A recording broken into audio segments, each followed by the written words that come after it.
You are watching the Randy and Christa Show. I'm Randy Alvarez.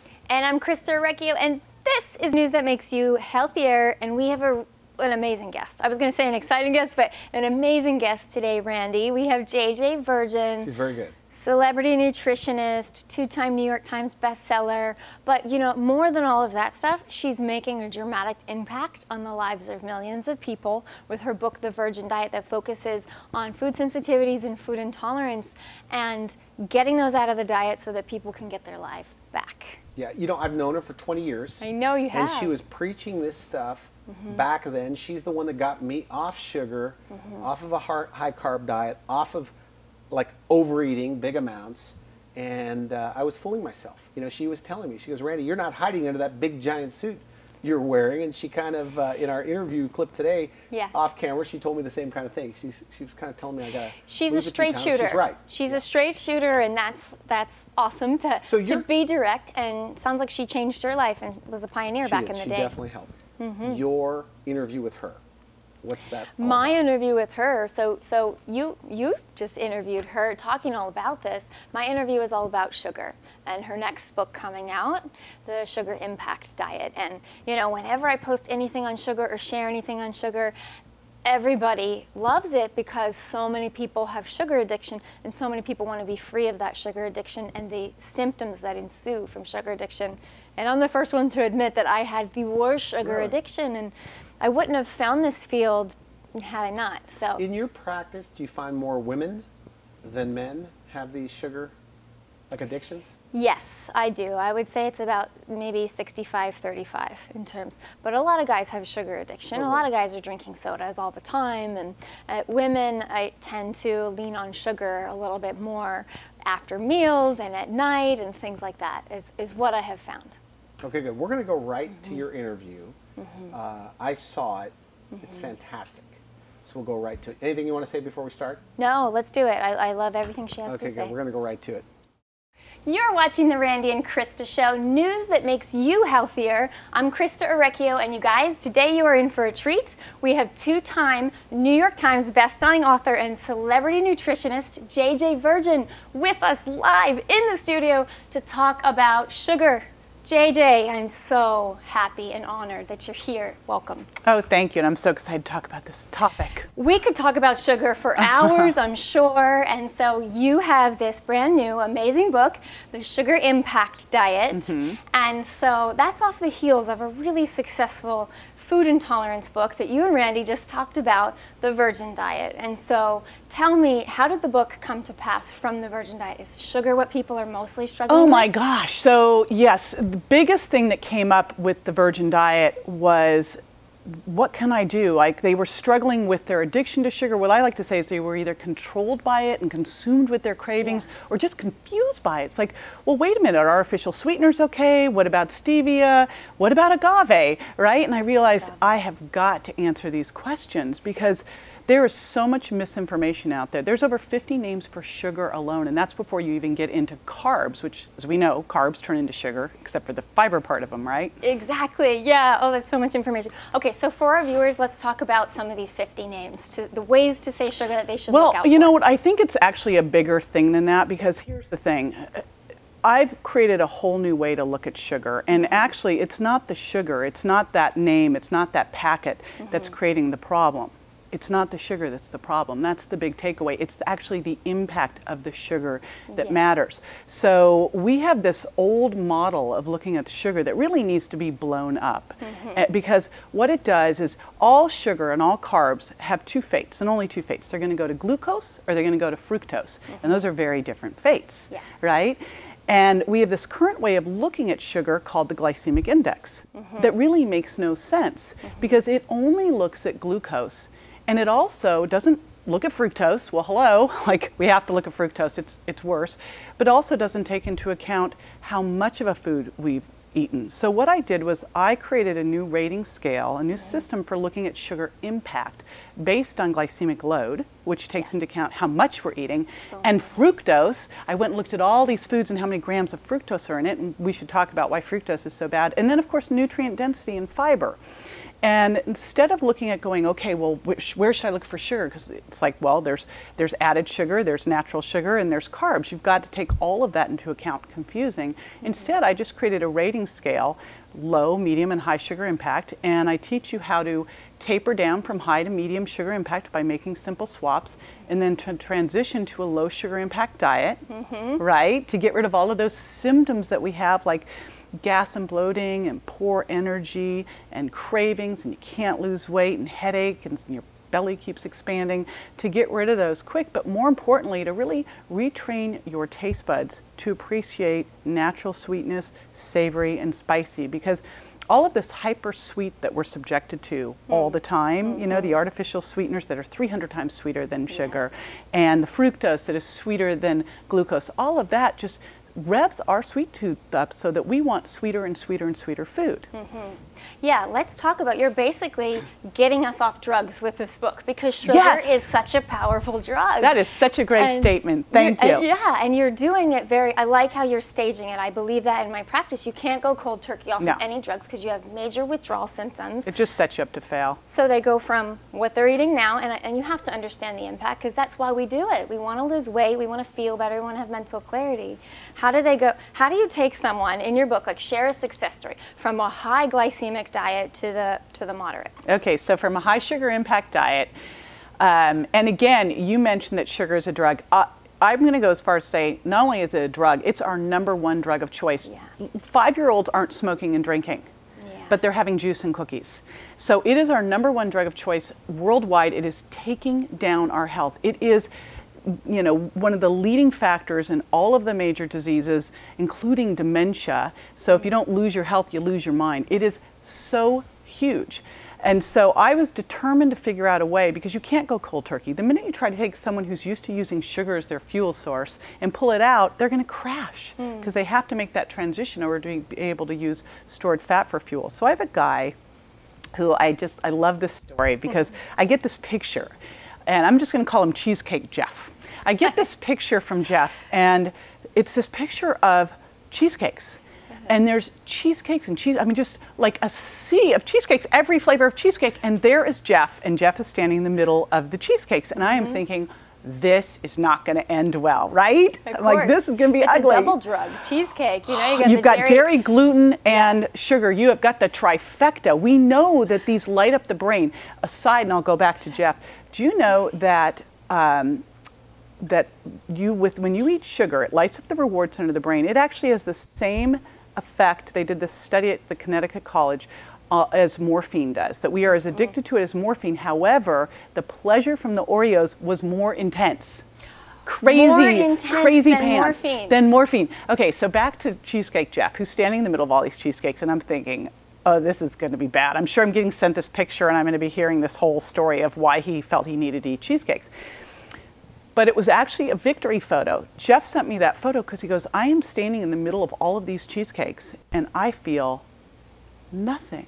Yes. No cravings at all. And that was my goal. I was like, it's not enough to get you to pull something out of your diet. Right. You've got to totally change your biochemistry so you never want it again. He goes, I was standing in the middle of it, and you know, sweet stuff now just tastes gross to me, JJ. And this was a man who dieted as a hobby.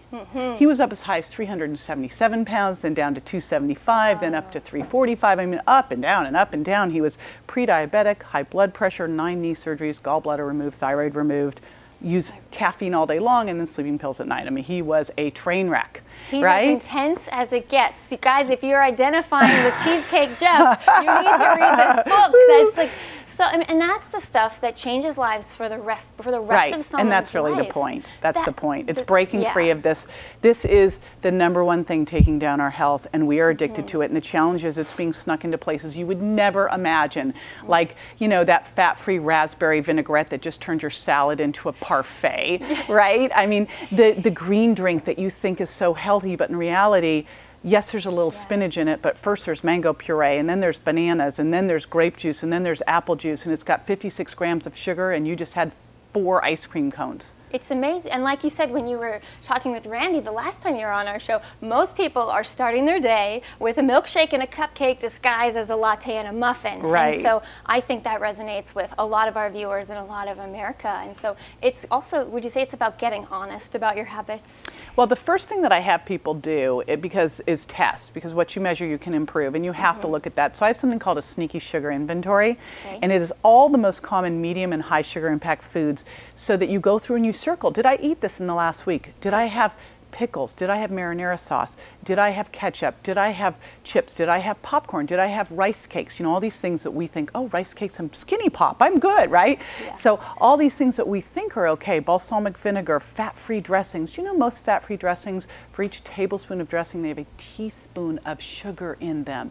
Crazy stuff. So you look at all that, and that's the problem. That's why we're addicted. We don't even know we're doing it. We think we're making good choices. We're told we should limit the fat. We're told we should have a fat-free dressing. It's a better choice. We go out to eat and we order the salad. Unfortunately, a salad has dried cranberries and glazed walnuts. I mean, glazed is always code for shined with sugar. I mean, just think of the donuts, right? It's worse than a burger oftentimes. It's yeah, you know, they did this great study where they looked at like what would have happened if you just had the burger versus having the salad with, you know, the buffalo fried chicken. And I mean, it's these salads, just because there's lettuce in there, there's 5 calories worth of lettuce. Yeah. Doesn't give you a hall pass to go crazy. It's the same with the green drink. Okay, they put a little spinach in, and then you put in all of this high sugar impact, you know, fruit purees. I love that you give basically a platform for people to circle and to really get a snapshot, because you need to know where you are. Right. If you need to figure out where you're going next. That's awesome. You know, I was just in New York at Who Kitchen. That's an awesome restaurant. Have you been there? Isn't that the most amazing thing ever? I went there every day last time I was in New York. I'm like, this is the best. Incredible. I want to franchise that place. They had a sign right in front, and it said the 90s called. They want their low-fat yogurt back. Right? And this is like, we got to get rid of that. Low-fat yogurt. Okay, so low-fat strawberry yogurt or strawberry ice cream, which one is higher sugar impact? I think most people would guess that it's the yogurt, but you're going to tell me no. that it's the ice cream. Yes. Sorry, but you're going to tell me. I mean, most people would say, of course it's the ice cream, but in reality, the low-fat strawberry yogurt, 26 grams of sugar. That is almost 2 ice cream cones worth of sugar. That's crazy. And the sad part is you're going, oh, I'm having the low-fat yogurt, right? So you're thinking you're doing a great job. And again, that's why you're getting hooked. And of course, it's even worse because they put some fruit juice concentrate in there, which means you're getting a big hit of fructose unwrapped from the fruit with the fiber and the nutrients. You take away everything that slows down the impact, is what you're saying. Right. You take all the good stuff out and go here. And you know what's really sad about that, and this just shows how we're getting duped, is you can put fruit juice concentrate or fruit purees into a food, and you do not have to say that there's sugar added. You can say no sugar added and use those. And so a mom is going there thinking they're making the great choice for their child, and here now their child's going, ooh, because fructose is so sweet, they're becoming a little sugar addict at a young age. And I mean, come on, we've got children who are diabetics, we've got fatty liver happening in kids. Fatty liver used to be a disease for alcoholics, not anymore because of the fructose.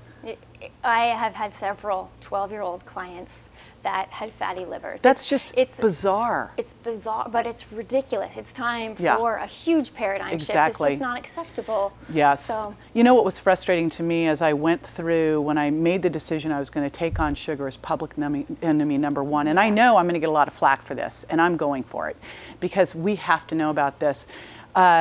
But as I started to look at this, I went, oh my gosh, there is no plan to get people off of sugar. Yeah. You know, we all know sugar is bad. This is not new news. Yeah. But we don't understand, well, can I have agave? Could I have honey? Well, should I have artificial sweeteners? Well, you know, it's like you don't know what to do with it. And you also don't realize about all the natural sugars in fruit and then what about like white flour and some of the processed grains? We all know, though, overall sugar is bad, but where's that plan to get you off of it? Exactly. Everybody needs a plan, because if you think, don't do this, don't do that, don't do that, people feel pigeonholed.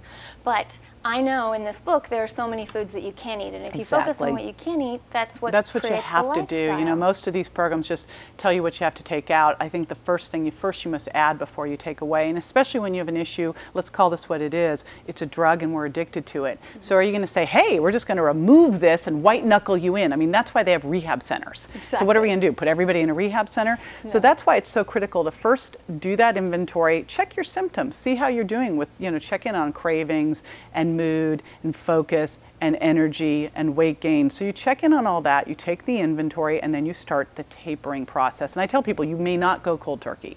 Because right now, if you're needing to eat every 2 to 3 hours, one of the biggest urban legends out there is that we need to snack. You're not a fan of snacking, huh? Not for stabilizing remotely. blood sugar. Well, it does stabilize blood sugar because it keeps blood sugar up. So if you're eating every 2 to 3 hours, you're stabilizing your blood sugar by keeping it up. And if it's up, insulin's up, and that means what your body hears is store fat. I got enough incoming, so just hold on to that fat. We don't need to burn that off. So you teach your body to become a sugar burner, not a fat burner, and you have to eat every 2 to 3 hours. That's one of the key signs of it. You should be able to go 4 to 6 hours before you need to eat again. If you're eating by the sugar impact plate, if you've got clean, lean protein, if you've got low impact carbs, and if you've got healthy fats, those all work together to help keep you satiated and keep your hunger under control and keep your energy smooth and move you into fat burning. You know, and that's a sign of health. Your pancreas is strengthening. Yes. And you know, so many of our viewers are really into functional medicine, and you are so into functional medicine, and they have that triad of adrenal fatigue, hypothyroidism, usually Hashimoto's, autoimmune, which you already tackled in the Virgin diet, and then digestive issues. And so getting off of sugar, number one thing for it all. When you look at GI issues, I think probably one of the most interesting areas of health that's really coming out finally is the whole gut microbiome, the stuff in your gut. You know, and that balance is critical. If you have too much bad bacteria in your gut, you actually extract more calories from the food you eat and you store them as fat. And what feeds the bad bacteria and the yeasts, which then make you crave more sugar, are, of course, all of these sugars and artificial sweeteners. That's the crazy stuff. Artificial sweeteners are not benign. We now know that that was a science experiment that has failed miserably. They can raise insulin, they can cause weight gain, they absolutely make you crave more sweet, and they cause calorie dysregulation, and they feed the bad bacteria in your gut, which makes you... And they're potent neurotoxins. Oh my God, they're just bad. They're just bad all the way around.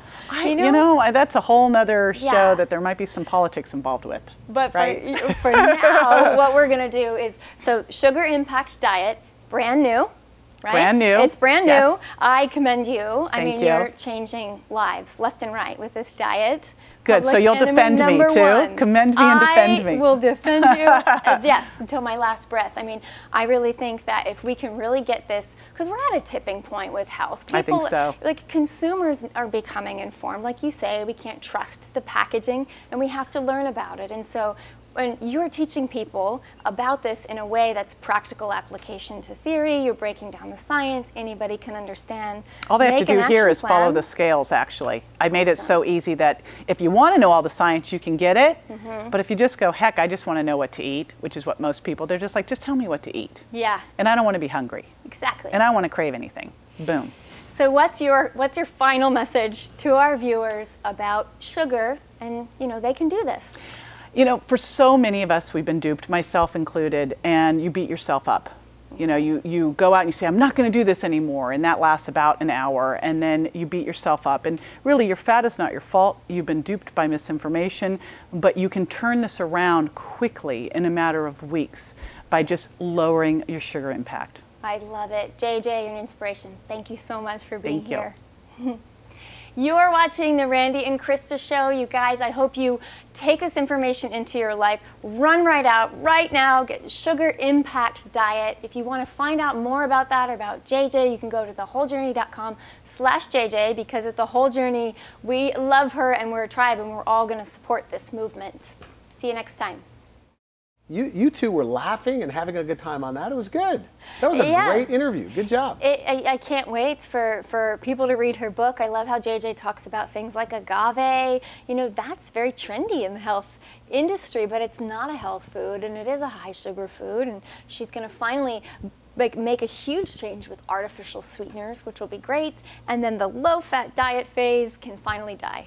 You know, one of the things that she's always been preaching, which is eat sweet, crave sweet.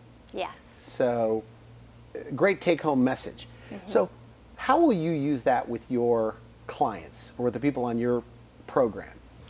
I think that Will you make them watch that, or say, hey, it's it's a good idea to listen to this, read her book? sugar impact will be high on my referral list of that I recommend and give to clients and share with my tribe, because it breaks it down for the average person to understand. And JJ and I have the same philosophy in that you can't just take away a drug and expect someone to be fine. And I know from going through it and from taking hundreds of people, thousands of people through a process of sugar addiction, that it has to be slow. You kind of titrate off the white stuff, and that's a way that will last forever. So she'll break it down, right? The glycemic load, that is still a really relatively new concept. People hear the glycemic index, but you have to take into account how much of a food you're eating. Like you told me last night, if I can share, that you ate like a pound of grapes, right? Yeah. And you do have the fiber in them, but they're on the high glycemic list. And if you had a little fat, I was having a rough day. I think I needed to raise my serotonin, but I regretted it immediately afterwards.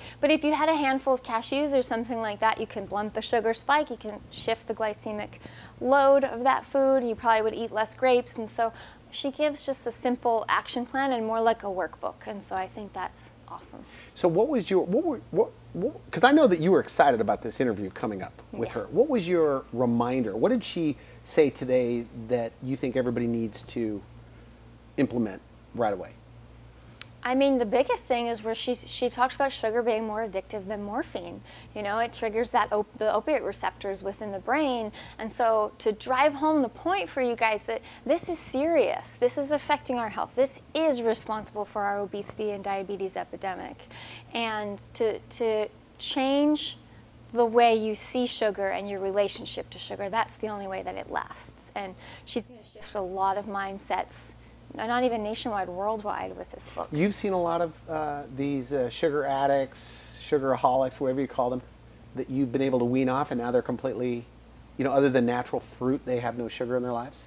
Yeah, or they use sugar substitutes, the safe ones, not the artificial ones, and it's all about lowering, like she said, lowering. So if you have white sugar, you switch to coconut sugar, and eventually you start craving less and less sweet. And then, like she said, where you look at something and it's like, well, I wouldn't eat cardboard, so why would I eat those gummy bears? And it doesn't even register to you that it's a food or a consumable item. One of the things I wanted to ask her, I'm sure I know her opinion on it, but agave, because agave is hot. Yeah, I agree with her with agave in that it has to be processed through the liver in the same way that the liver processes high fructose corn syrup. And so it's going to make you crave more sugar, and it is higher glycemic, and it's not really the natural health food it's been purported to be. Now, I didn't read her book, this Sugar Impact Diet. And you have an advanced copy, by the way, here it is. And I think by the time we air this show, it will be out in bookstores everywhere.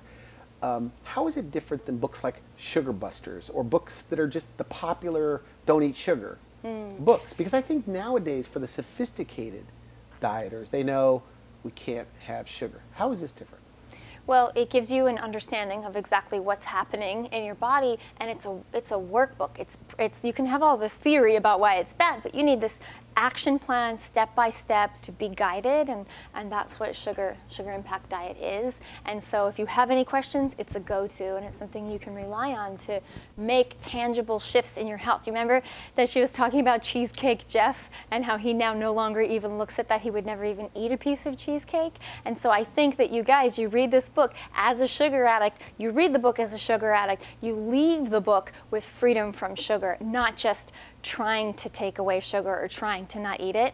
It's freedom, and that's amazing. Good. So we're out of time. You've been watching the Randy and Christa Show. I'm Randy Alvarez.